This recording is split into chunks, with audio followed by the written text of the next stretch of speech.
पारदर्शक मतदान करू शकणार आहात का? मग कोणाला मतदान तुम्ही करणार? मशालीला करणार ना.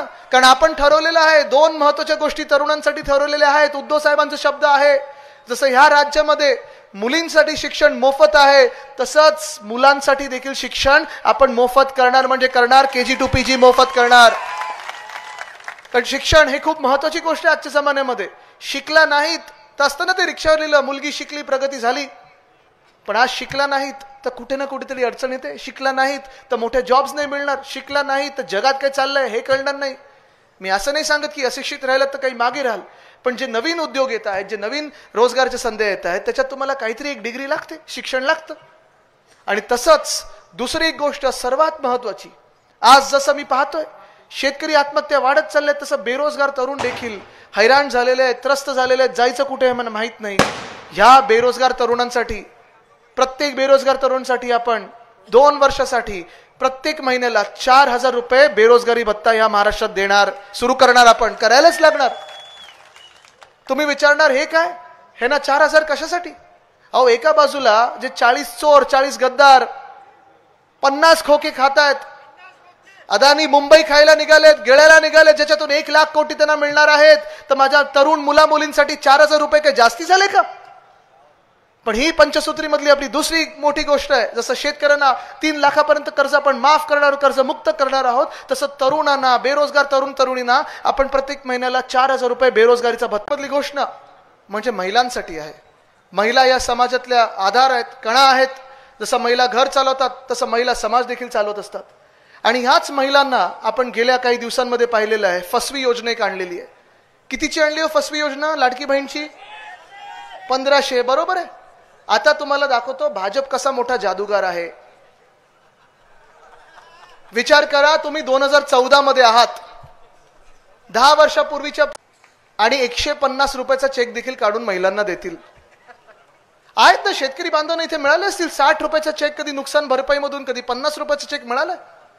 परवाकडेच तुम्ही पाहिलं असेल, योगी आदित्यनाथजी जे मुख्यमंत्री आहेत उत्तर प्रदेशचे, त्यांनी 300 रुपयाच्या चेकचा वाटप केलेला आहे भर सभेत. पण आपल्याला ह्या फसव्या गोष्टींमध्ये फसून चालणार नाही. महिला ह्यांना आपल्याला आधार द्यायलाच लागेल, महिलांचा सन्मान व्हायलाच लागेल, करायलाच लागेल. तो पुन्हा एकदा महाराष्ट्रात ही आपली प्रथा परंपरा आहे, जी पुन्हा एकदा महिला सन्मानाची, महिलेला 3,000 रुपये देणार आहोत. तसं ह्या महाराष्ट्रामध्ये ST असेल, BST असेल, ज्या ज्या शहरांमध्ये बस सेवा आहेत, ह्या बस सेवा देखील आपण मोफत करणार आहोत महिलांसाठी. कुठूनही कुठे जा, तुम्हाला मोफत सेवा महिलांना मिळणार आहे.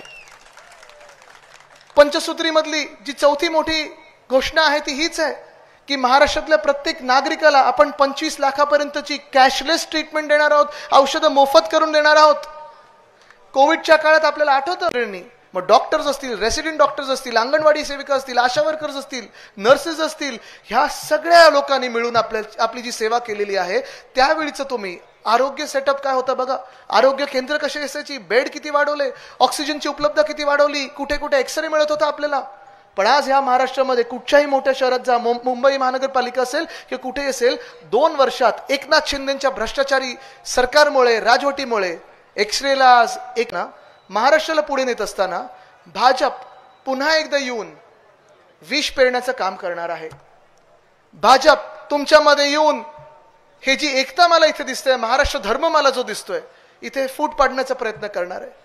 आपल्यामध्ये भांडण निर्माण करण्याचा प्रयत्न करणार आहे, वाद निर्माण करण्याचा प्रयत्न करणार आहे. मी आज तुम्हाला थेट विचारत आहे, ह्या वादाला, ह्या भांडणाला, ही जी खेळी आहे भाजपची, ह्याला आपण बळी पडणार आहोत का? नाही पडू शकत. कारण हे जर आपण केलं, ते बोललेत ना, बटेंगे तो कटेंगे, ते खरे बोललेत. जर आपण बटलो, आपण विखुरले गेलो, तर आपला खिसा कापला जाईल. आपले पैसे नेतात ते उचलून गुजरातला, आपले पैसे नेतात दिल्लीकडे, आणि आपला विकास असतो तो कुठेही होत नाही. मग आपल्याला मिळतात काय? ते रावसाहेब दानवे साहेबांसारखे नेते जे कार्यकर्त्यांनाच लाथ मारतात. आज विचार करा तुम्ही, हा महाराष्ट्र नेलाय कुठे या भाजपवाल्यांनी? आज विचार करा तुम्ही, हा महाराष्ट्र नेलाय कुठे एकनाथ शिंदेनी? ज्या महाराष्ट्रामध्ये उद्धव साहेबांच्या काळात आपण महाविकास आघाडी म्हणून जे सरकार होतं, परराष्ट्रीय गुंतवणूक असेल, इतर राज्यातून गुंतवणूक असेल, आपल्या राज्यामध्ये जी आली 6.5 लाख कोटीची गुंतवणूक आली. तरुणांना रोजगार मिळत होता. तरुणांच्या कुठेही माथ्यावर लिहिलं नव्हतं की ते हिंदू आहेत की मुस्लिम आहेत की सीख आहेत की ईसाई आहेत की बुद्धिस्ट आहेत. कुठेही जात लिहिली नव्हती. जर तुम्ही विचाराल की आदित्य ठाकरे तुमचं पहिलं उद्देश काय असेल, जर तुमचं सरकार आहे तर तुमचं पहिलं काम काय असेल, तर मी तुम्हाला सांगेन रोजगार